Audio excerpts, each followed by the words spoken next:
My name is General Tim Gibson. I'm a retired Air Force one-star who is now the president of the King's College in New York City. And one of the things I greatly appreciate about our events staff at King's is it's time. It is 7:30. We got a good hack, and it is time to start. So I'll be back in just a moment to introduce our moderator and get the evening started. But before I do, I want to turn the microphone over for just a moment to our co-host this evening with Becket. So Monsi, could I have you come up? It's nice when a rabbi is cheering for you. You know you're doing good work. Once more, my name is Montse Alvarado, and I'm so pleased to be here with you because I get to work on one of the most important missions. For me, it's the most important mission, and it's defending religious freedom for all. At the Becket Fund for Religious Liberty, we represent people of all faiths. We're a law firm based in Washington, D.C., and we've won 7 times at the Supreme Court. And we have our president here who's going to be speaking to you a little bit more about that. So I won't say too much of that, but I will say that if we were closed in a room and only got to talk to each other about these ideas, our work would be fruitless. So I want to say that I'm grateful to you for being here tonight and sharing in these ideas, and I hope that you'll take something away with you and speak to your community about the importance of these issues and how they can get engaged. Thank you so much for putting this together with us. I like to say that King's College is the beacon in the city, the beacon of light in the city. And at the Becket Fund, we defend the right that is the canary in the coal mine. And the canary in the coal mine tells you when something is going wrong. When a government is going after your religious freedom, you better get into action. And here with King's, they are forming the leaders that are going to be that beacon of hope in our communities. So I'm grateful to be here with you. Thank you. All right. Well, I won't take too much of your time, but I do want to put a little bit of this evening in context. And I know there are several King's students in the audience, several alumni as I look around, and a few parents as well, which I very much enjoy seeing those faces that I recognize. But for those who may not be as familiar with King's, there are about 4,000 undergraduate institutions in the United States today. About half of those are private and half of those are public. And of the 2,000 private undergraduate institutions, there are about 150 that have a Christ-centered mission statement. Of that 150, there's exactly one that is in a global city, and that's the King's College. And so we are, in some ways, singular when it comes to where we choose to do our business. King's is also well known for its politics, philosophy, and economics core curriculum, which is how we prepare each and every one of our students, regardless of major that they go into, to impact the culture that is so influential around our nation and, in fact, around our world. And so with that, what I'd like to do is introduce one of our most influential professors in our politics, philosophy, and economics core curriculum, and that is Dr. Joe LeConte, who is an associate professor of history and a senior fellow in Christianity and culture at the King's College, New York City, where he teaches courses on Western civilization and American foreign policy. LeConte earned his PhD in history at King's College, London. He's the author of God, Locke, and Liberty, The Struggle for Religious Freedom in the West. His most recent book is the New York Times bestseller, A Hobbit, A Wardrobe, and a Great War, and he is at work on a documentary film series based in the book. LeConte's commentary on religion and public life has appeared in the New York Times, the Wall Street Journal, the Washington Post, National Public Radio, the National Interest, and National Review. He has testified before Congress on religious freedom and international human rights. Before joining King's, LeConte was a distinguished visiting professor at the School of Public Policy at Pepperdine University and a senior fellow at the Ethics and Public Policy Center in Washington, D.C. His favorite quote of the week comes from Elrond in the Lord of the Rings series. And the elves believed that evil was ended forever, and it was not so. LeConte is a native of Brooklyn, New York, a first-generation Italian-American, and a weary Mets fan. And when he's not amusing his nephews and nieces, one niece, he's perfecting his recipe for pasta carbonara. And with that, ladies and gentlemen, I will turn the microphone over to Dr. Joe LeConte. Well, we've got an amazing turnout in this crowd. It reminds me of a line from Frank Sinatra, I think one of his Las Vegas gigs, and he said, "How do all these people get in my dressing room?" You know, just an amazing turnout. Thank you, everybody, for coming. Thank you for the Becket Fund for co-sponsoring, of course, King's College, all my friends at King's. We have an amazing star power panel. I don't know how I got invited to the garden party over here, but I'm just so delighted to be here. I am the moderator here, guys, so my goal is to instigate a great conversation and to fade into the background. So just hold my clock for a moment, because being the moderator, it's kind of like a slogan I heard when I was in southern Italy a few years ago in Naples. I got caught up in this little election campaign in Naples. And the Italians, as you might know, they're kind of cynical about their politics.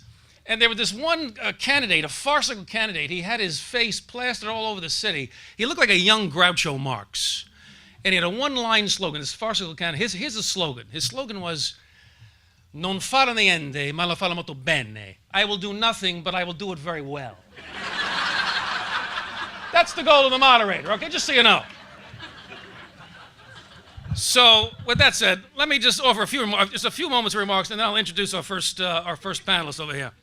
Well, look, the theme of religious freedom, friends, it's been a vital part of the American story, of course. Think back to Virginia, 1784. 1784, the State General Assembly is trying to pass a bill to collect tax money for all Christian churches in the name of, quote, public morality, unquote. Patrick Henry, yeah, give me liberty or give me death, Patrick Henry is the lead author on this bill. But two important Virginians don't like the idea. They see an attempt to prop up the Episcopal or Anglican Church there with public funds. Thomas Jefferson and James Madison view this tax plan as a slippery slope to religious indoctrination and coercion. So what should they do? Jefferson, still in Paris at the time, scribbles a note to Madison. December 8th, 1784. Here's what he said in the note. While Mr. Henry, Patrick Henry, while Mr. Henry lives, another bad constitution would be formed and saddled forever on us. What we have to do, I think, is to devoutly pray for his death. Who says Jefferson was a deist? Pray for his death. A little political hardball there, 18th century style. Well, Madison chooses a more practical course of action. He drafts a political tract opposing the tax scheme. His memorial and remonstrance against religious assessments, published in July 1785. This is what he said. Religion, or the duty which we owe to our Creator and the manner of discharging it, can be directed only by reason and conviction, not by force or violence. Friends, in arguing this way, Madison and the founders owed a great debt to a previous generation of reformers, thinkers like John Locke. Here's how Locke put it in a letter concerning toleration written in 1685, almost exactly a century before Madison's memorial.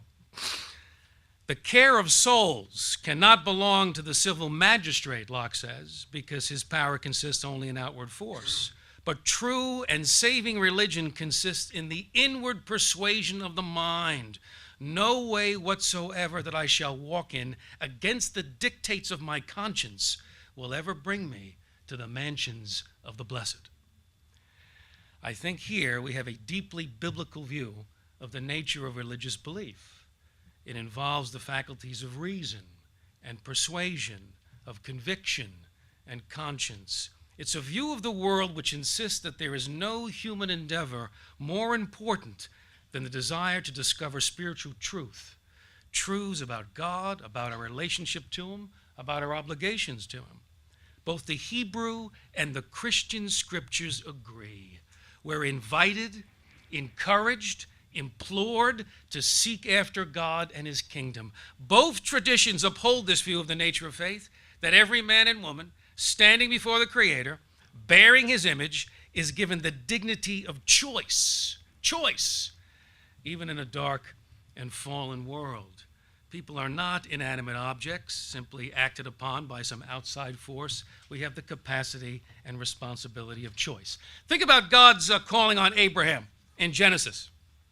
And Abraham believed the Lord, and He credited to him as righteousness. Reflect on the phrase, Abraham believed the Lord. His faith made possible the covenant. He decides to trust the Lord, to respond to his call, and he becomes the father of a new nation.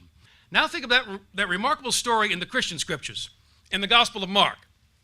The rich young man who wants to know what he must do to have eternal life.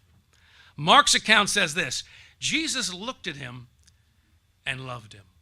One thing you lack, he says, go, sell everything you have and give to the poor, and you'll have treasure in heaven. Then come, follow me. Jesus looks into the soul of another human being and calls him into a relationship with himself. He invites him on the adventure of a lifetime. And what does the man do?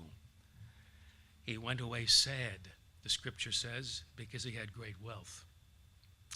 For him, the cost is too high. He rejects the call of Jesus on his life. He has the awesome freedom of choice, the freedom to turn away and to remain in his disbelief. This is part of the historic argument for religious liberty in the West. This is how the great reformers made their case for freedom of conscience. William Penn, Roger Williams, John Locke, right down to Madison and John Courtney Murray. Since God does not compel or coerce our belief, neither can Caesar, neither can the state. Human dignity, the dignity of choice. Here is a biblical foundation for religious freedom, enshrined in our Constitution, embedded in our culture. It ranks as one of the greatest achievements of any nation on the face of the earth, maybe America's greatest gift to the world. Second only, maybe, to Louis Armstrong and jazz. And yet the American journey toward freedom and justice has been long and arduous, hasn't it? There is nothing inevitable about progress toward these goals, friends, because tyranny is the easy way. Liberty and charity in matters of faith is the road less traveled. So, what road are we on now today? A question we're going to try to answer today. What road are we on? I don't fully know the answer. I don't. But I do know that the human heart still whispers its desire for the mansions of the blessed. We still long for a glimpse of that far-off country, of that bright kingdom that lies beyond the sea. May we find the courage and the humility to honor this profoundly human quest, whatever the cost and wherever it leads us. Well, with that, let me introduce our first speaker, who I just met a few moments ago, Sohrab Ahmari. Sohrab Ahmari, an Iranian-born American journalist, op-ed editor of the New York Post, contributing editor at the Catholic Herald. Mr. Ahmari previously served as a columnist and editor with the Wall Street Journal in New York and in London, has a law degree from Northeastern University in Boston. When he was still in school, and this really impresses me, Mr. Ahmari was inspired by the student protests following the rigged Iranian presidential election in June 2009. He began working as a freelance journalist, contributing to publications like the Boston Globe, the Wall Street Journal, the New Republic. Huge turning point in his career. But another major turning point occurred about 20 years ago when Mr. Ahmari was a teenager living with his family in Iran, dodging the morality police while taking a holiday at the beach by the Caspian Sea. He decided that God did not exist. Here's how he put it. Religion, I concluded right then and there, was little more than a ritual of public hypocrisy. Every religion, it seems, friends, has its ayatollahs, some more than others. Well, Mr. Ahmari has described his teenage years when he denounced God, rejected capitalism, and flaunted his passion for communism as, quote, insufferably self-righteous. His description, insufferably self-righteous. There's got to be a message there somewhere for Senator Bernie Sanders. Just kidding, sort of. Well, eventually, Mr. Ahmari will be shaken loose from his atheism and received into the Roman Catholic Church. His memoir, From Fire by Water, My Journey to the Catholic Faith, was published in January by Ignatius Press. Congratulations, sir, on that. How about a warm welcome for Mr. Ahmari, and we'll get this thing going.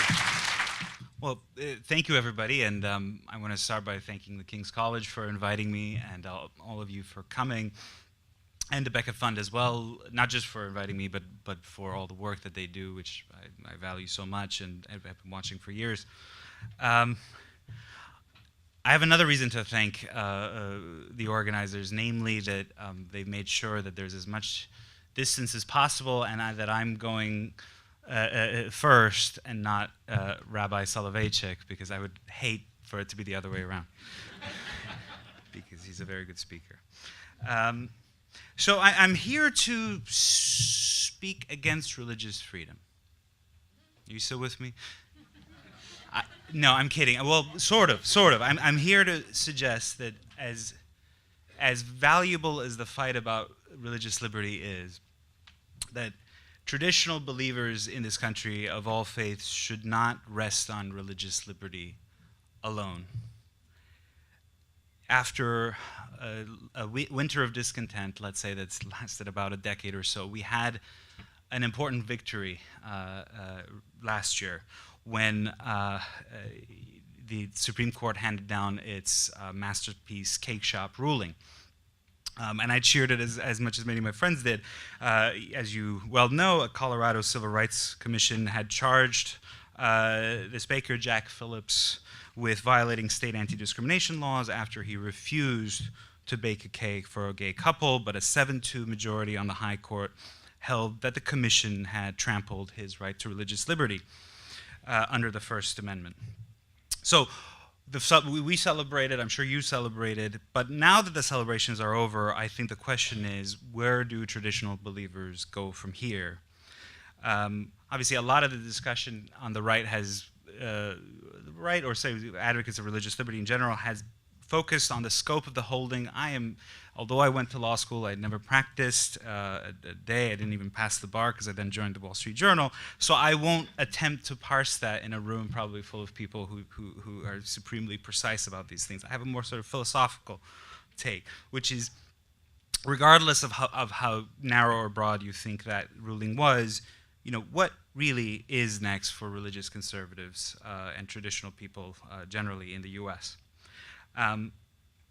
Ever since the Supreme Court's 2015 Obergefell decision, which asserted a constitutional right, or invented one, or pulled one out of thin air to gay marriage, traditional believers have been fighting this rearguard action to preserve freedom of conscience and the right to dissent from the latest sexual orthodoxies in the public square.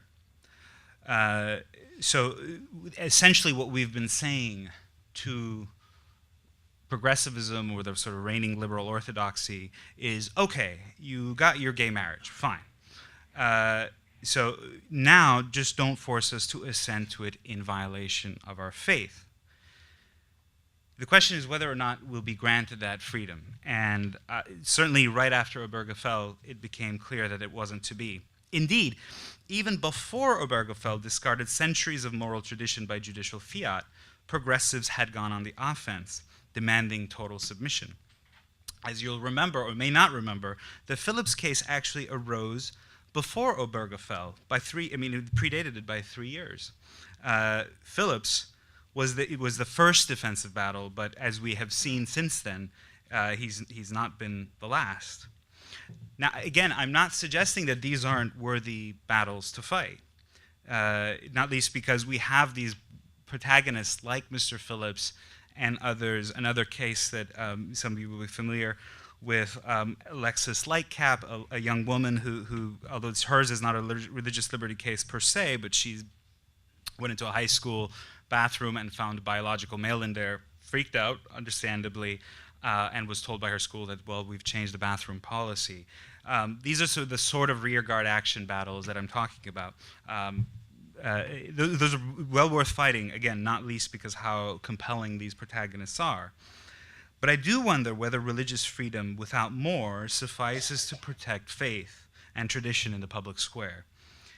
More, let's say, libertarian-minded conservatives, I am not a libertarian, as you can tell, hope that the answer is yes, right? That by fighting tooth and nail for religious freedom, Christians and faithful Jews and Muslims alike can, and all social conservatives can strike a sort of cold peace with secular liberalism. You get your XYZ rights, but don't force me to recognize it. But again, as the Phillips case showed, the inner logic of today's liberal order puts the movement continually on the offensive, a philosophy that rejects all traditional barriers to individual autonomy. And self-expression won't rest until all thou shalt nots are defeated, and those who voice them are marginalized.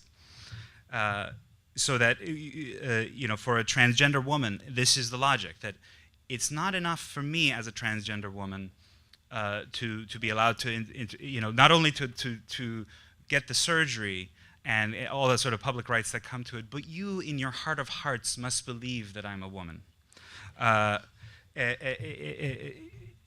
So that's, I think, the logic. So people of faith and others who cling to traditional views must publicly assent to what they don't believe. The danger about reducing traditional beliefs to a matter of religious freedom is that it allows progressives to frame traditional positions, which are rooted in reason and natural law, as a kind of idiosyncrasy or superstition. As Archbishop Charles Chaput of Philadelphia noted in his 2016 book, Strangers in a Strange Land, quote, if they're purely religious beliefs, meaning our positions about marriage, about the differences between sexes and so forth, they can't be rationally defended. And because they're rationally indefensible, they should be treated as a form of prejudice. Thus, 2,000 years of moral truth and religious principle become, by a sleight of hand, a form of bias. So defending traditional morality on the basis of religious liberty alone risks cornering religious conservatives and traditional believers in the long term. The alternative, again, to be clear, I'm not suggesting, is to give up on religious freedom. That defensive battle must continue to be fought. But religious conservatives should also go on the offense and once more formulate a substantive politics of the common good. We live in an age of great moral and ideological ferment and rethinking. Even on the left, there is this fascinating flux. For example, the Me Too phenomenon, which I consider a kind of secular rediscovery of what traditional believers have always known, which is that men and women need some barriers. So we have answers to the dilemmas posed by the secular age. So therefore, we can't retreat and shouldn't. So I'll stop there. Thank you very much. Thank you, sir. Very stimulating stuff. I got some questions for you on the panel. Great stuff there. Our next panelist, this is just brief introductions from Lakhani here. We got great CVs from these guys. Just brief introductions, all right? So hang in there. Mark Rienzi, obviously a paisan, Rienzi. Beware of men whose names end in a vowel. I should just say at the outset, right? Indicting myself in that, of course. Laconte. Mark Rienzi, president of the Becket Fund, the public interest legal firm that has distinguished itself as really the nation's most important defender of religious liberty. In addition to his work at Becket, Mr. Rienzi splits his time as an associate professor at the Columbia Law School at Catholic University, visiting prof at Harvard Law School. When he's not in the classroom peeling away the veil of constitutional ignorance that shrouds academia, not that I'm opinionated about that, he's arguing cases before the U.S. Supreme Court. In January 2014, Mr. Rienzi argued before the court in McCullen versus Coakley, a First Amendment challenge to a Massachusetts law restricting speech outside of abortion clinics. Thanks to Mr. Rienzi and his team, even the left-wing justices on the court experienced a spasm of moral clarity. The justices ruled in favor of his clients 9-0. Not bad. He's represented the winning parties in First Amendment cases, including Hobby Lobby, Wheaton College, and the Little Sisters of the Poor. Folks, when civil society can't make space for the Little Sisters of the Poor, there's trouble in River City. I mean, come on. Well, in his college days, Mr. Rienzi was an editor at the Harvard Law Review, earned his JD from Harvard Law School, a BA from Princeton, both with honors. And I love this Becket Fund mission statement that Mr. Rienzi embodies. Becket exists to vindicate a simple but frequently neglected principle, that because the religious impulse is natural to human beings, religious expression is natural to human culture. It's hard to think of a more effective defender of that maxim than Mark Rienzi. Mark, give us a warm welcome, would you please? Man, I have to start with an apology because you don't want to hear from me. You just want to hear more from LeConte, right? Like, I don't even want to hear from me at this point. Americans disagree about a lot of important issues. Americans disagree with each other about religion, about sex, about marriage, about life, death, war, and peace. That kind of disagreement is the natural consequence of being a free people. Right? You take a bunch of free people and you let them think for themselves about important stuff, and they're going to come up with some different answers. And that's fine. That's the natural consequence of freedom and diversity.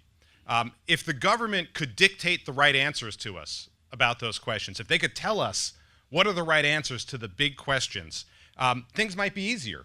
We wouldn't have disagreements. We wouldn't have friction. We don't have to have the problem of neighbors who have really different views about really important things. And if we had a government-dictated religion, we wouldn't have to worry about it because that would tell us all the answers and we'd all just think the same things.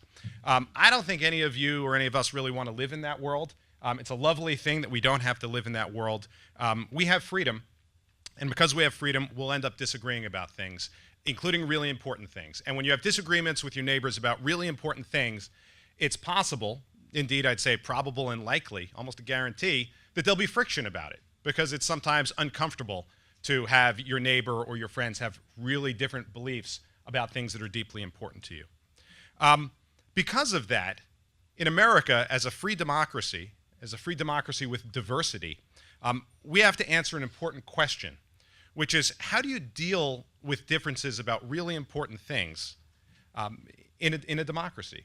And in particular, what do you do with people who have minority beliefs in a country that is set up most of the time for majority rule? In other words, most of the time our answer is the majority wins, right? The majority tells you what the answer is. Yet what do we do with the fact that sometimes we have people who have minority religious beliefs that don't agree, can't go along with what the majority thinks? That is a question that Americans have been wrestling with since the founding. They wrestled with it at the founding. They've wrestled with it all the way through to now. We still wrestle with it now. If you think about our founding, a lot of the original people who came to the United States were fleeing Europe. And one of the things they were fleeing in Europe was this idea that the government had all the right answers. And so the Protestants were killing the Catholics in some places. The Catholics were killing the Protestants in other places. Ironically, all of them claiming to follow a gospel that tells you to love thy neighbor. Right? In all of these places, the government, not all, in many of these places, the government approach was essentially crush thy neighbor, right? The state has the right answer. The state knows the right answer, and the state will impose it on you. And if you don't follow it, they'll do any of a range of things from, sort of make you a pariah, not let you serve in the government, not let you be free, force you to violate your religion, and in some places, torture and kill you. That was the Europe that a lot of the early Americans were leaving and coming to the United States from. And that impulse to crush your neighbor who disagrees with you, to use the power of government to enforce your view of the right and the true and the good on someone who's got a different set of beliefs, that certainly at times comes from religious people and from governments who think they know the right answers to religious questions. Sometimes it comes from avowedly atheist governments, right? We see this from modern totalitarian states that are simply not willing to allow people to have religious beliefs that would disagree with the government, not because the government really believes in God and thinks they've got the right answer, like a lot of 17th century European governments were, but because some governments think, well, the state is everything and we can't have any alternate source of power, so we have to squash it. So from both of those places, sort of governments that embrace religion and think they've got the right answer, and governments that reject religion and can't bear to have an alternate power source, we see this effort to crush people who've got the wrong set of views, the beliefs that the government doesn't want. Okay, the First Amendment to our Constitution is an effort to get away from all that. In other words, in our First Amendment, we reject the idea that the government can pick the right answers to religion. We can't have an established church. We also reject the idea that the government can dictate the answers to the rest of us. We have the freedom of speech, and we have the freedom to exercise our religion. And so the First Amendment, properly understood, embodies whether you call it a love thy neighbor approach or a live and let live approach, but it's the basic idea that most of the time, the proper American response to the fact that your neighbor is different from you. Your neighbor has a different religion, a different race, different beliefs, different political beliefs. They think different things about important things in the world. Most of the time, the proper answer under American law to that is really to live and let live, and to say, we don't need to use the government to squash somebody who disagrees with us. Our country has failed at that miserably at many times over history. I made a list, I had to stop at 10, but we've done lousy with that with Native Americans, Quakers, Baptists, Catholics, Jews, atheists, Mormons, Muslims, Jehovah's Witnesses, and Sikhs, and I'm sure many others, right? So throughout our history, you can find all sorts of situations where we fail to live up to that live and let live approach. But haltingly, we're actually doing a good job over time getting to that kind of live and let live approach, and it's often through the law, and it's often through court cases. Over the past 10 years, well, let me say 10 years ago, religious liberty was not something you read about on the front page of the newspaper very often. It just wasn't really front page news. What happened about 10 years ago? President Obama took over, and President Obama took a series of very aggressively anti-religious liberty type of positions, like the federal government needs to force nuns to give out contraceptives. As if the federal government doesn't have a million other ways to do it without forcing nuns to participate. Like the federal government can tell religious groups who should be teaching religion in a classroom or in a church or in a synagogue. And what happened? Well, that aggressive overreach by the Obama administration put religious liberty on the front pages and generated a lot of lawsuits, many of which we were fortunate enough to be involved in. And those lawsuits ended up becoming opportunities to develop much stronger religious liberty law. So we were able to convince the Supreme Court over and over and over again that this overreach from the Obama administration was wrong, it was inconsistent with federal civil rights laws, and it couldn't stand. And what happened is what looked like a time of trial, an administration that has a bad view of religious liberty, ended up being a time of great opportunity. And so as I look at things now, President Trump, in some ways at least, is much better than President Obama on religious liberty issues. He's actually done a lot of good things on religious liberty. But the reaction to Trump, the overheated reaction to Trump in a lot of quarters, has prompted a lot of people to do aggressive, bad things about religious liberty. That's actually an opportunity again. And actually, it's an opportunity at a time where we have really good courts that have been getting this issue right. And there is always going to be this temptation to employ the government to crush people who you disagree with. It's a bad temptation. It tends to lose in court. And most of the time, we're going to be quite successful convincing judges that under our Constitution and our civil rights laws, the right answer, the good answer, is to live and let live and to allow the fact that your neighbor may have different beliefs, and that's okay.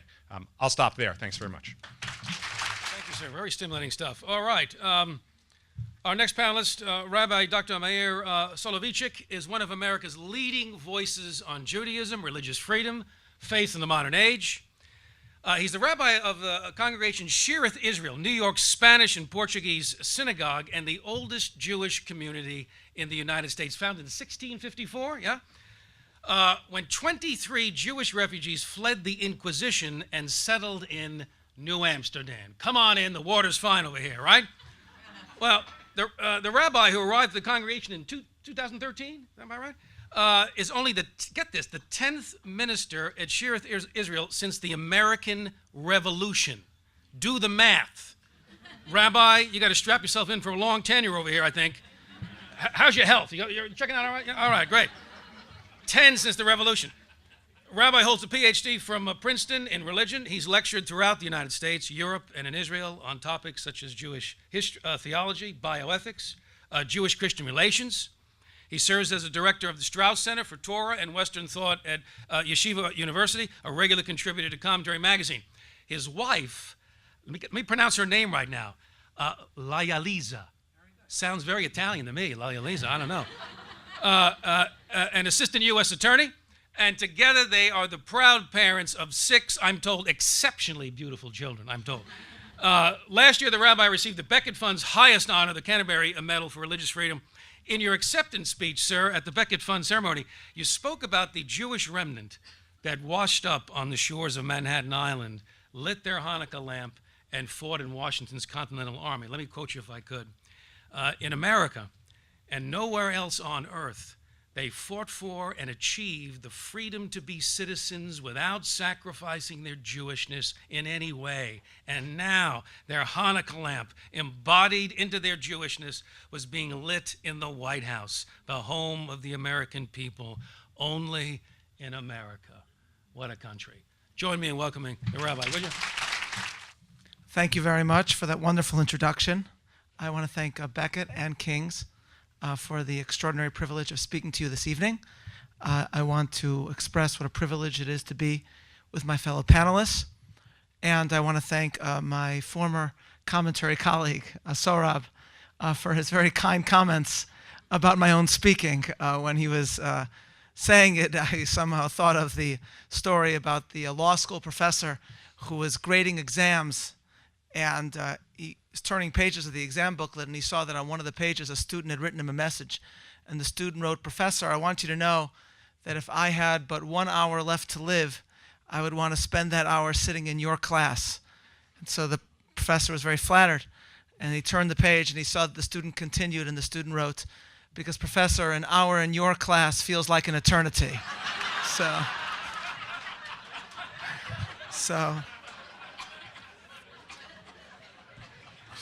I appreciate the kind words, but I'll try to keep my remarks brief nonetheless. When I was originally invited to this event, I had thought that our subject was the founder's vision and the founder's optimism. Optimism being the operative word. And I thought that I was supposed to speak about whether we have reason for optimism about the future of religious freedom. And as a Chicagoan who grew up rooting for the Chicago Cubs, I couldn't help but recall the old line that we say in Chicago, that the optimist sees the glass as half full, the pessimist sees the glass as half empty, and the Cubs fan wonders when the glass is going to spill. And then I saw that the final title was about the founder's hope, not optimism, but hope. And this is appropriate, because in my brief remarks, I will argue that when it comes to the future of faith in America and of religious liberty, we may not have a right to engage in optimism, but we do have reason for hope. It was kindly noted in the introduction that my synagogue is the oldest Jewish community in America. We don't like to talk about this fact, except pretty much every day. And one of my heroes, as I say and write about often, is a leader of my community during the American Revolution, a man by the name of Jonas Phillips, who, after serving in Washington's army, then moved to Philadelphia. When the Constitutional Convention met there in 1787, Phillips wrote a letter to the president of the convention, which was Washington. And the reason why he was writing was to complain. And this was the first time in Jewish history that a Jew complained. And the reason for his complaint was that all public office holders in Pennsylvania were required to affirm a Christian doctrine. And this, Phillips wrote to Washington, is, quote, absolutely against the religious principle of a Jew. And then he added that it is well known that the Jews in America have supported the cause, have bravely fought and bled for liberty, which they cannot enjoy. Those are his words. So you have to ponder the audacity, the chutzpah that Phillips makes manifest here. He is essentially saying, strikingly, to the most famous man in America, I need to be accepted for who I am, simultaneously, as an American and as a Jew, for who I am as a citizen, but for who I am as a believer. And the two aspects of my identity are inseparable. And the convention that was led by Washington ultimately produced a government and a governmental system that banned religious tests for office. And when Washington became president, he then showed that he truly understood why this was so important. When he became president, all the Catholics in America came together and sent Washington a letter of congratulations. Quakers sent him a letter. The Baptists all got together and sent him one letter. And Washington wrote back to each a beautiful response, celebrating each community's own unique contribution as a faith community in the United States. The Jews in America could not agree who would write the letter to Washington, so they sent him 3 letters. So maybe 1,000 Jews in America, 3 letters, ladies and gentlemen. And Washington responded to each. I'm going to do 2. We're not going to do the one that he wrote to the Jews of Philadelphia and of New York, FYI, the oldest Jewish community in America. To the Jews of Newport, he wrote famously, "It is now no more that toleration is spoken of, as if it was by the indulgence of one class of people that another enjoyed the exercise of their inherent natural rights." But earlier, to the Jews of Savannah, Washington concluded not with civics but with religion. And he wrote, "May the same wonder-working deity who long since delivering the Hebrews from their Egyptian oppressors, whose providential agency has lately been conspicuous in establishing these United States, still continue to water them with the dews of heaven and to make the inhabitants of every denomination participate in the blessings of that people whose God is the God of the Bible." And then he writes the biblical name of God, which Jews do not pronounce. So Washington is saying, we welcome you, not only as Americans, but as Jews. Your faith is a blessing to our society. Washington was saying that when Jews participated in every aspect of American life, they brought their faith, their beliefs, their religious identity with them, as all faiths do. And this Washington welcomed because, as he said in his farewell address, reason and experience both forbid us to expect that national morality can prevail in exclusion of religious principle. This means that the founders fought for religious liberty not only because they believed that there was a natural right to it, though of course they did believe that, but also because they felt that freedom was essential to the flourishing of faith in all its manifestations, and that faith was essential to a free society. In France, Alexis de Tocqueville famously wrote, "I had almost always seen the spirit of religion and freedom marching in opposite directions. But in America, I found they were intimately united and that they reigned in common over the same country." And this was because, in America, as he himself added, religion must be regarded as the foremost of the political institutions of the country. If it does not impart a taste for freedom, it facilitates the use of it. That's Tocqueville. And it is this notion that has been lost from so many facets of American public life. And the threat to religious liberty is a symptom of something larger. It is a manifestation of a culture that has become hostile to traditional faith. 2¼ centuries after Jonas Phillips protested invalidating individuals for federal office or for public office because of their religion, today it is utterly acceptable, without any repercussion, for the senior senator from California to question the qualifications of a professor, Amy Barrett, to serve as an appeals court judge, based largely on the criticism that, quote, "the dogma lives loudly within you," end quote. And let me just say, I don't know Judge Barrett, but to the extent that this accomplished and extraordinary woman's dogma lives loudly within her life, it seems nothing other than impressive. She is a Catholic mother of 7, including adopted children, who's a distinguished professor of law, now a judge. And this makes me filled with nothing but awe and admiration, just as I am for my own wife, who, as was kindly noted in the introduction, is an accomplished and brilliant attorney and mother of our 6 children. I mean, I barely make it through the day. I think it was the comedian Jim Gaffigan who said that if you want to know what it's like to have a family of a bunch of kids, he says, imagine you're drowning and then someone hands you a baby, okay? So, but this is where we are. Almost 2 centuries after Tocqueville described how faith organizations in America were central to the flourishing of American liberty. Today, a judicial nominee can be questioned, again without repercussions, by the junior senator from California about his membership in the Knights of Columbus.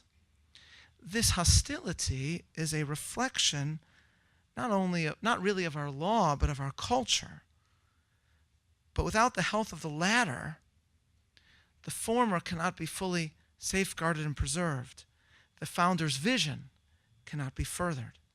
This means that as important as the constitutional and the legal fight is, and it is so important, at the same time, we are more than just a Supreme Court decision away from fully protecting faith in America. Michael Novak once wrote that the culture of this republic was born around unusual understandings of what is noble and worth striving for. Our present age, he continues, seems to have lost or almost to have lost these understandings. The problem, Novak wrote, is that the cause of cultural renewal is far less clear than the causes of the wealth of nations and political renewal. Less clear, but more important. He is right. And this is why we have no right to be optimistic. We need to defend and to advance religious liberty.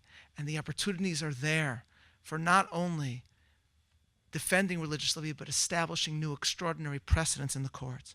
And there is no one who does that better than the Becket Fund, which is why my own affiliation with the Becket Fund, I'm privileged to serve on the board, is something of which I'm so proud. Yet, as long as the culture is ever hostile to faith, the future of faith itself in America is utterly insecure and optimism inappropriate. But we do have reason for hope. As my friend Rabbi Jonathan Sachs once put it, optimism is a passive virtue. Hope, which appears in the Bible all the time, unlike optimism, hope is an active virtue. Optimism is the belief that the world is changing for the better. Hope is the belief that together we can make the world better. The Hebrew Bible is not an optimistic book, but it is one of the great literatures of hope. That's what he said. And so our hope lies in the irrefutable fact that biblical faith has had its obituary written many a time.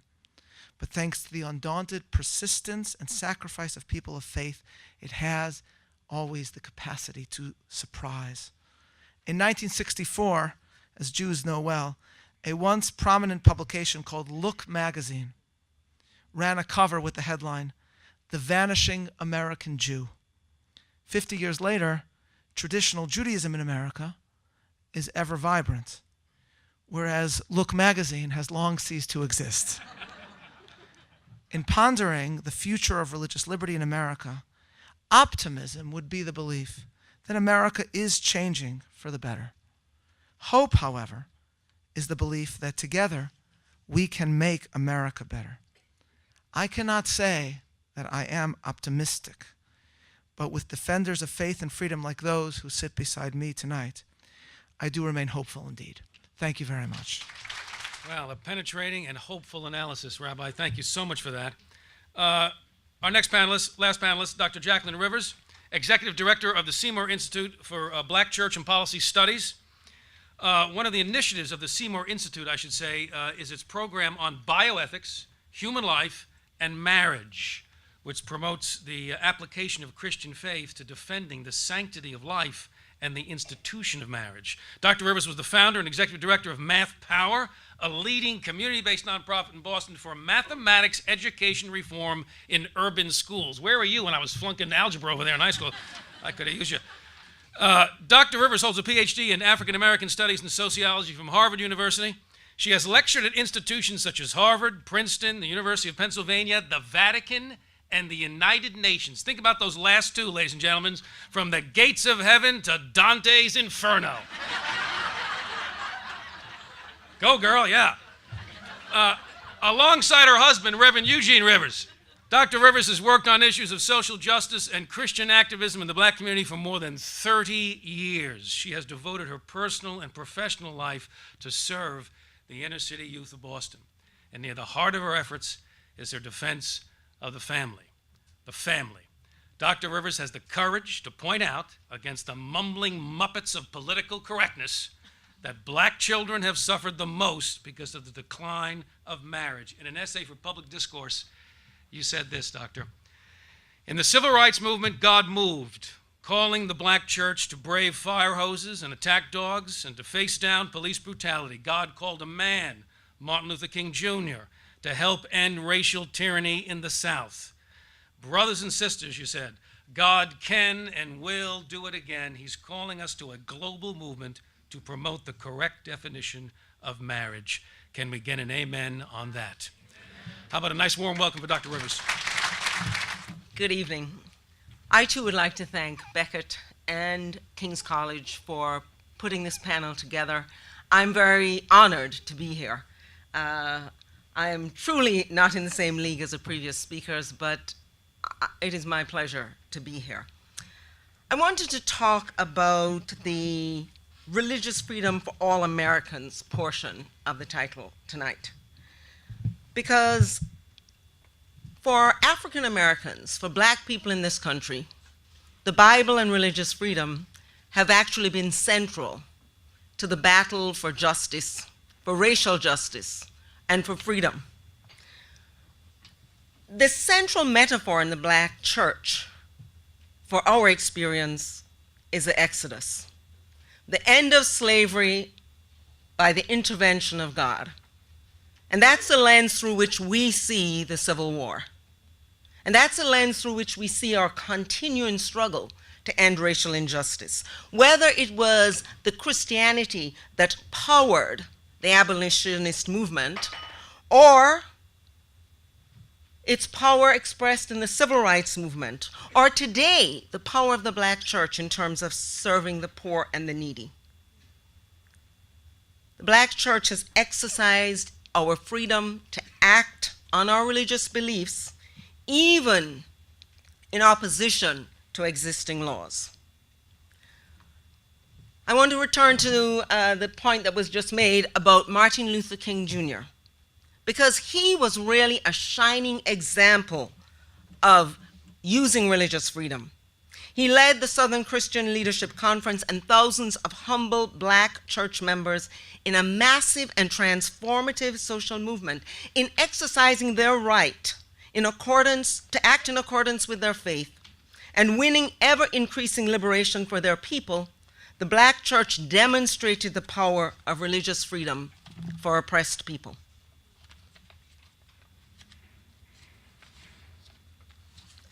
And out of this came transformative structural changes for blacks. The passage of the Civil Rights Act of 1964 and the Voting Rights Act of 1965.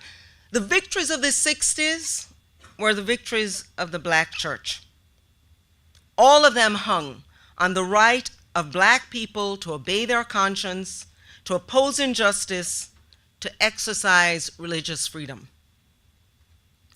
And today, one very important contribution of the black church is its service to the poor and the needy in inner city neighborhoods.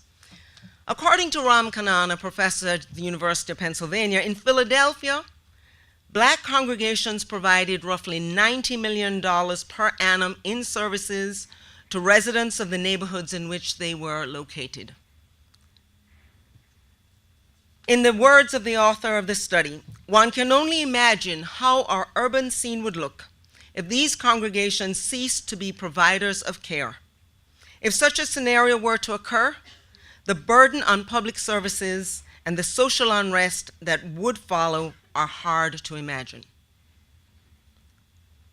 And other studies have found that this is not unique to Philadelphia, but in fact that this is common throughout the country.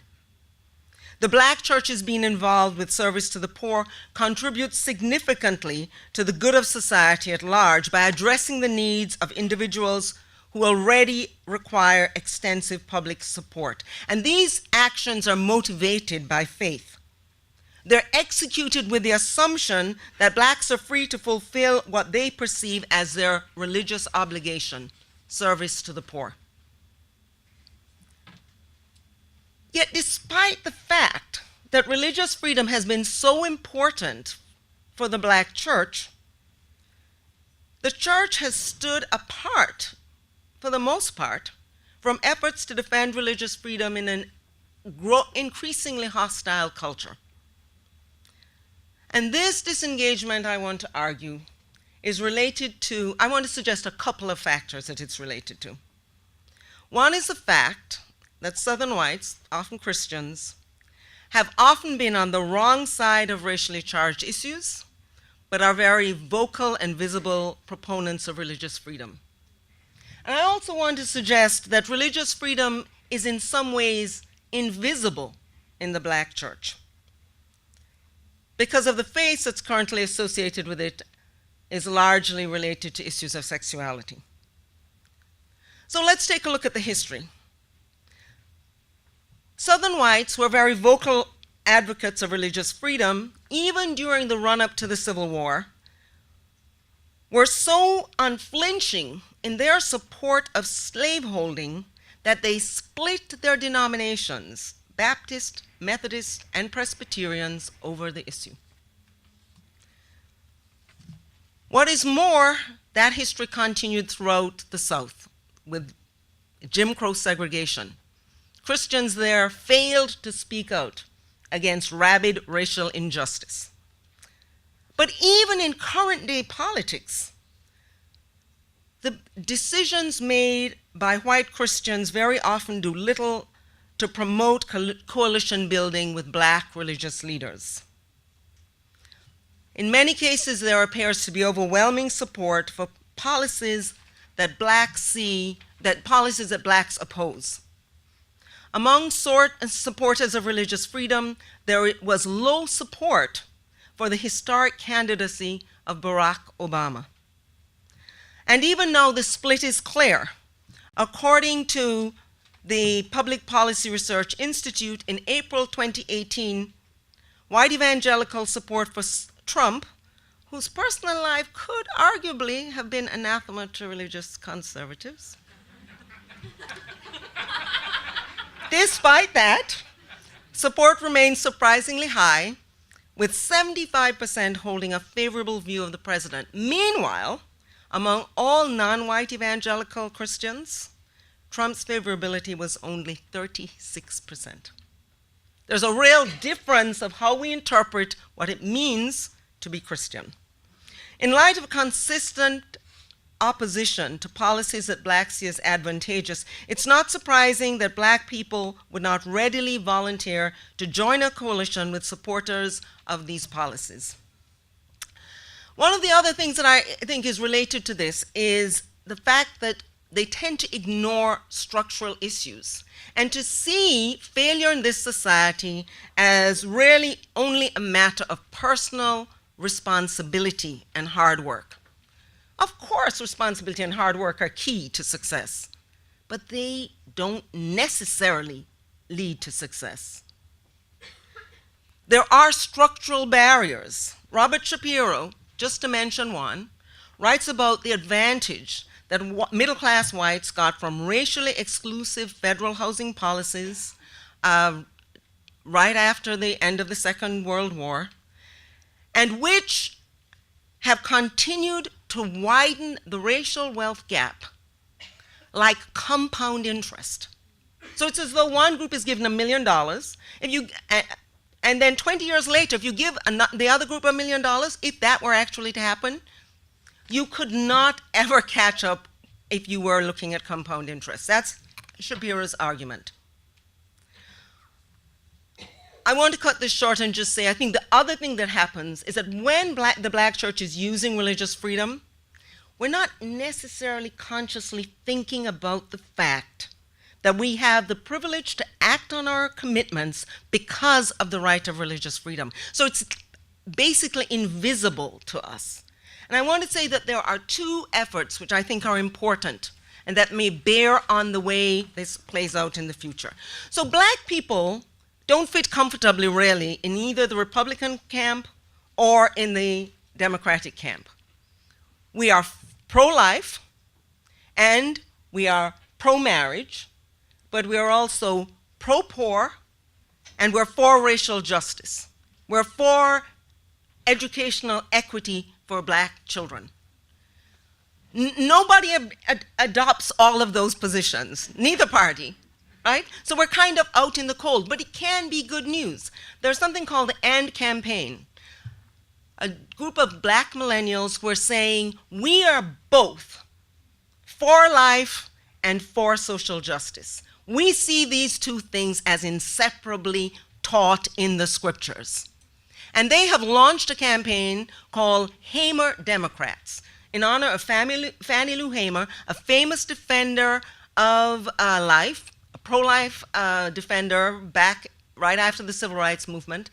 And the point is to change the policies or influence the policies of the Democratic Party from the inside, where they have a credibility that conservative Christians wouldn't have.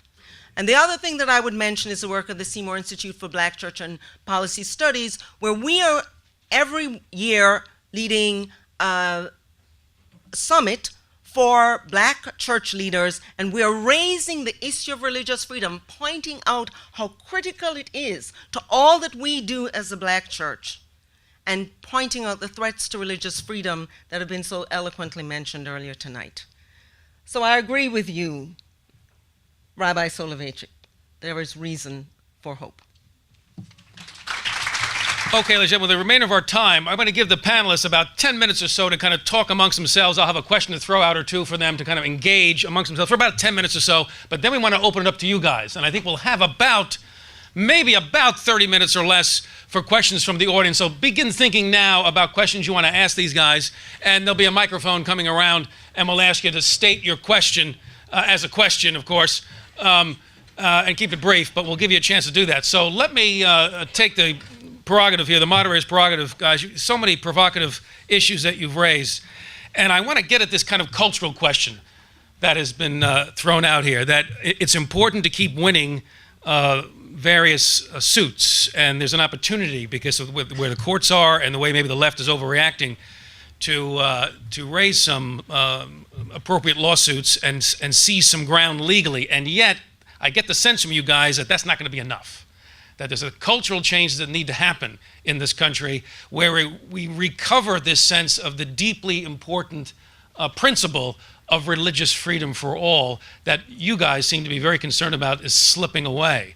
So I want to talk more about the cultural strategy, if we can get you guys to engage on that a little bit. How do we begin to turn around a culture that is beginning to view more and more religious belief as an enemy, as an adversary, as an obstacle to social justice or to equality? I'm going to just throw it open to you guys to jump into that question. How do we begin to make that kind of change culturally? I think it's really important to for the church to do some of what I've been talking about, for us to present ourselves as recognizing that we do so much good in society as a result of our faith convictions, and to demonstrate how important that is as one expression of religious freedom, so that we don't allow the left to constantly frame religious freedom as a matter of sexual politics, because that's not really what religious freedom is about. And I think it is also important for us to figure out how we use the tools that appeal to the young, social media in particular, to get that message out. Excellent. Gentlemen? Pick up the cultural piece is what we want to. We'll get into the specifics on legal court cases and all, but the cultural piece. I'm afraid we're dealing with what the Harvard professor Adrian Vermeule calls one of the world's great religions, which is liberalism itself. And what that means is that no amount of appeals to what good you do will persuade anyone on that side. I mean this: the Little Sisters of the Poor, their mission is not to fight contraception. As their name implies, their mission is to serve the poor. Nevertheless, the orthodoxy demanded that they submit to contraception forcibly. So I guess I take a much more bleak view than probably all my three friends, although I agree with much that they said. But that, I think we should recognize that what we're facing is weak, in the sense that it doesn't answer people's deepest needs for order, for continuity, for tradition, and that it is a sort of substitute religion, and to formulate it forcibly in the public square and not always retreat to religious liberty. I'll give you an example. There was a case of a doctor in England who's facing all sorts of legal pressure from the National Health Service because he believes that gender has a sexual basis, a biological basis. And his lawyers, I think very foolishly, framed his case as a religious liberty case. he's a Christian doctor, so no. He's taken biology. He knows that the chromosomes don't lie.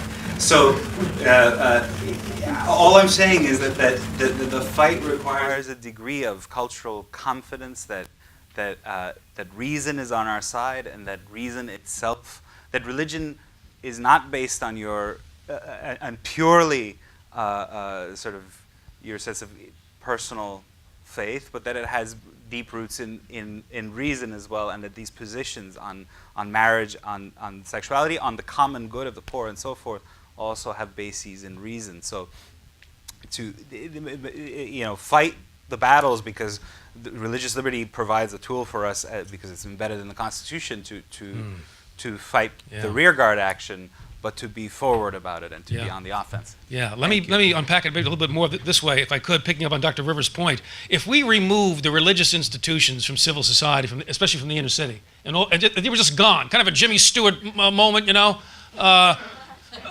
just gone. Do that thought experiment. Isn't that a way to get the attention of people who can be persuaded? I'm not talking about the cranky, absolute, radical, wacky left, but the more rational middle ground. Take it all away, like It's a Wonderful Life kind of moment, Jimmy Stewart. What would it look like in the inner city? Is that an avenue? Over to you guys. Yeah, so I mean, I'll say, and I'm the litigator on the panel, so I'm biased toward the value of litigation, but let me point out two things that the litigation really can do quite well. One is make the room for those institutions to be able to stay and continue doing what they're doing, and do it in a way that is true to their faith and doesn't require them to give up aspects of their faith and who they are in order to stay. And I think it's critically important to do that. If you imagine a world where you didn't fight that fight, where you just let the government or the majority overrun the religious groups, you'd have nothing left to fight for, nothing left to fight with. The second thing it can do, there's three things it can do. The second thing it can do is it can put real examples, to go to Dr. Rivers' point. It puts real good, when done right, can put really good examples in front of people of all the good that religious groups can do. So the Little Sisters of the Poor case, I thought was a great example. It was a fight about contraception. A lot of people just got to know who the Little Sisters of the Poor are and what they do in taking care of elderly people who have no place else to go. Wow. And the Little Sisters care for them and love them until they die. Telling that story to the world is actually a wonderful thing for religious liberty. It's a wonderful thing for religion, period. And the third point I'd like to make about it is just legal cases can often be cultural leaders, right? Legal cases can help drive the culture. A lot of the things that many people might think are not so great about this country came first in judicial decisions, and then the people came along behind it afterwards. And so, to me, fighting the legal cases, trying to protect religious liberty, protect religious groups, protect the right to have these deeply felt beliefs and to live them out is critically important to turning any tide that you want to turn. If you don't do that, I don't think you can have any of the rest of the good stuff that folks want. Excellent. Rabbi? The law is certainly important, and the cases are critical. But I would agree with Sohrab that even if all of a sudden, as you describe in some sort of religious version, it's ironic to think about it, some religious version of Atlas Shrugged, right, where all of a sudden all of the faith communities that do so much good in society all of a sudden disappear and retreat to some secrets. I don't remember where they were, in Colorado or something like that. I don't remember. But Benedict Upton. I haven't read Atlas Shrugged in like 30 years, so it's been like. We all have that stage, ladies and gentlemen.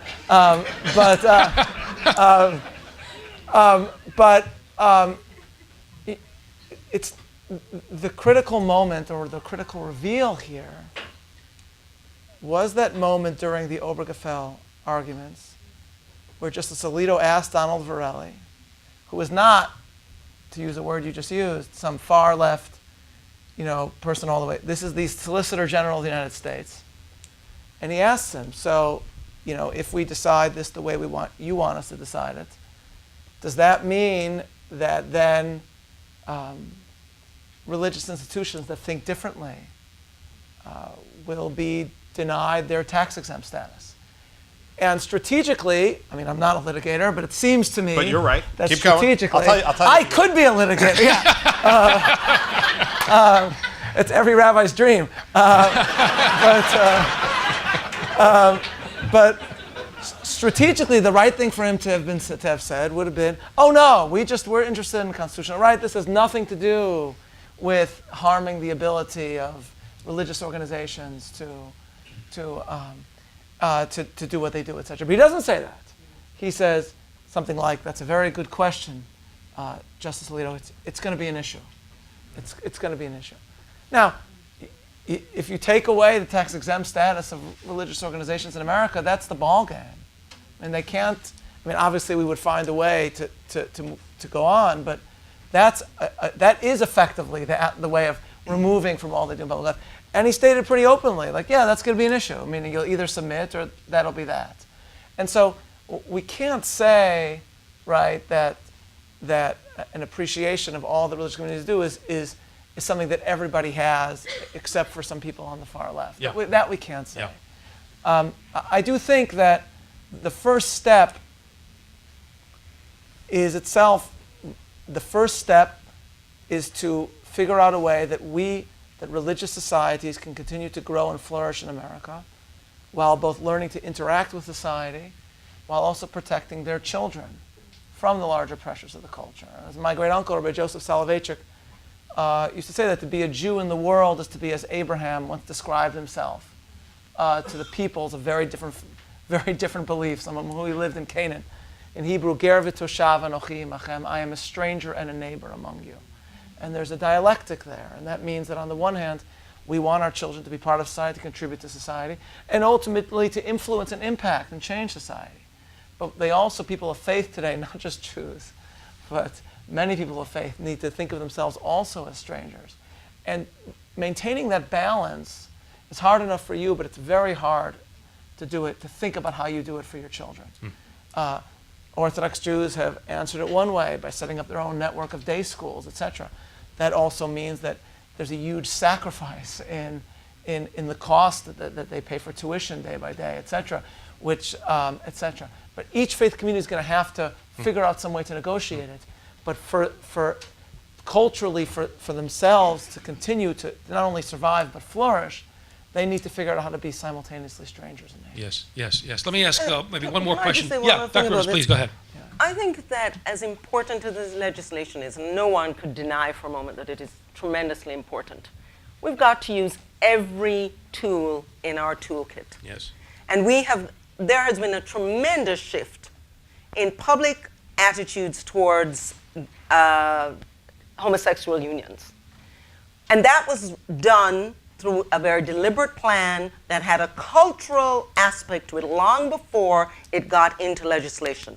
We need to be as wise, and we need to have a cultural plan as well. I'm not talking just, and I think it's excellent. I mean, I think one of the things that Becket has done successfully is to play the cultural card in conjunction with the legislation. But we should also be playing the cultural card separate from, entirely independent of legislation. We need to be getting to the kids when they don't even realize we're getting to them. We need to be talking to millennials and talking to people who have no faith at all. We need to be building their sense of who we are and what we do in a positive light before there's legislation. Because by the time there's legislation, we've allowed the other side to frame it. Yes. We have to take, Yes. as you argued so convincingly, so Rab, we need to be on the offensive. And this, I think, is a place where we can most successfully be on the offensive in terms of culture. Really well said. I want to ask one more question to the panel, maybe for all four of you to respond to, and then we'll throw it open to you guys, Q&A. Since this has been such a hopeful panel, and I mean that genuinely, a hopeful panel, the theme here of hope, can you guys think of in your own sphere of influence where you are hopeful about changing attitudes about religious liberty and seeing religious communities as the great source of strength, moral, civic, spiritual strength in the United States? Because as an educator, someone who's deeply proud to be associated with the King's College as an educator now for the last 10 years, my, how time flies. LeConte's still on the payroll. It's an amazing thing. I'm continually reminded about the historical memory bit, the need to pass on the inheritance to the next generation. They just come as blank slates. I mean, they don't know what I don't know, the students. That's the good news. because I've got the knowledge gaps, out the yazoo. They don't know what I don't know, but what they don't know, now that's scary stuff. That's scary stuff. So the education piece, passing on the legacy, is the responsibility of every generation, isn't it? So for each of you guys, maybe where are you most hopeful, where you see an opportunity to help turn some attitudes, remind us of this great, deeply important and powerful resource, the religious community, faith itself, faith and freedom hand in hand. Anybody want to take that, and we'll throw it open to the audience. So I'll do a quick one. There are a lot of Supreme Court precedents that have been bad for religious liberty over the past 30, 40 years.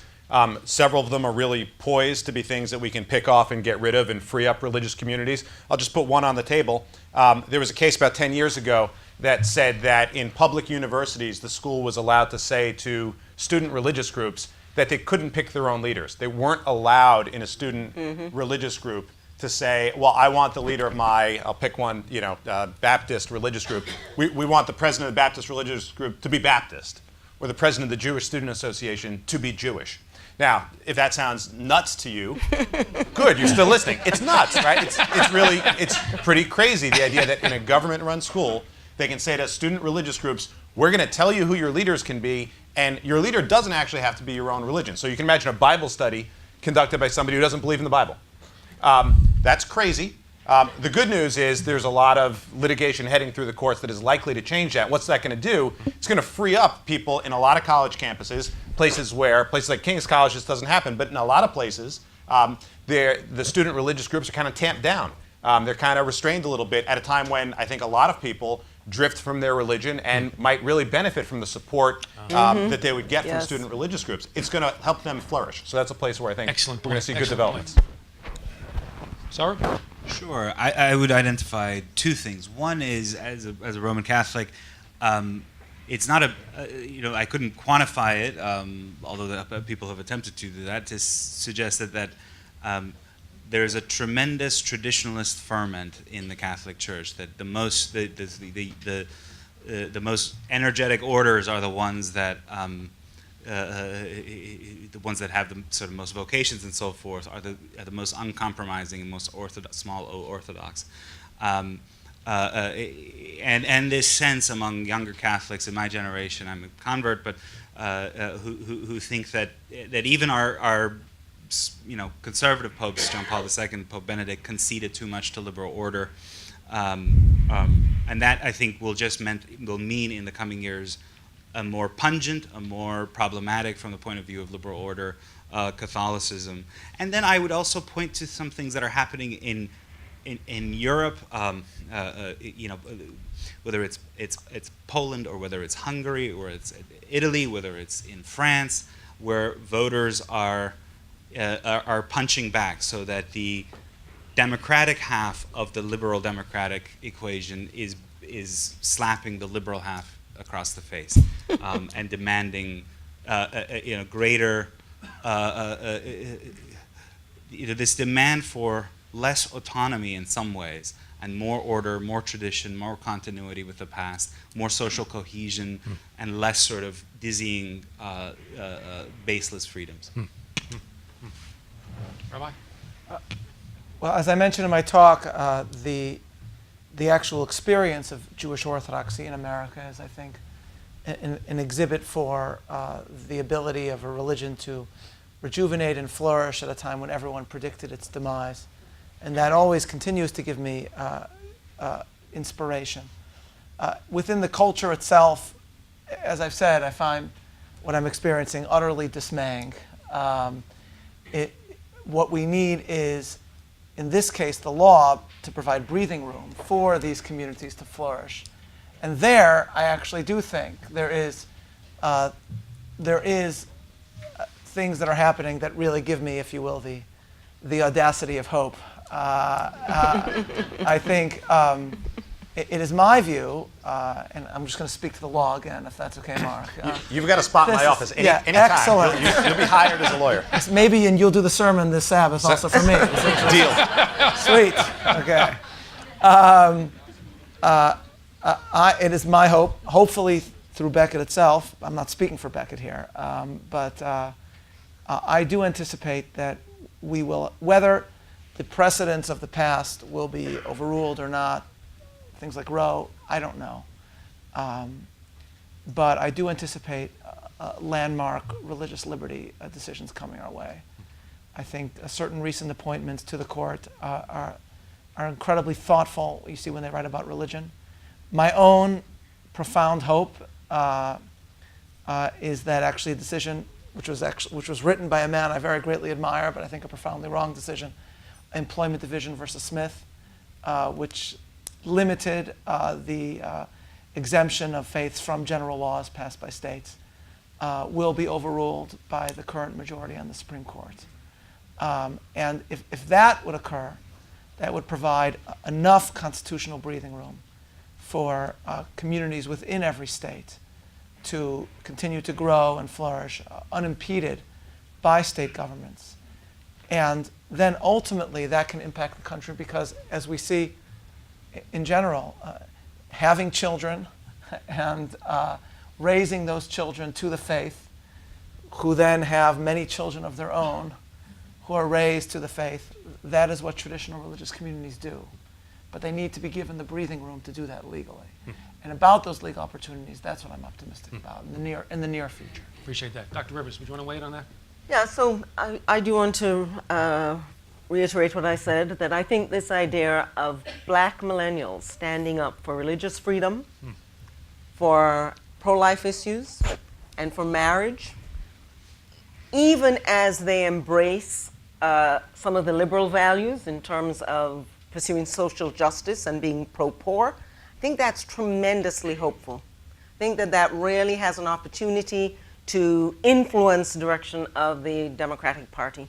And I think that the work of the Black Church, as the Seymour Institute works to really bring the Black Church more fully into this struggle around religious freedom, I think both of those are hopeful.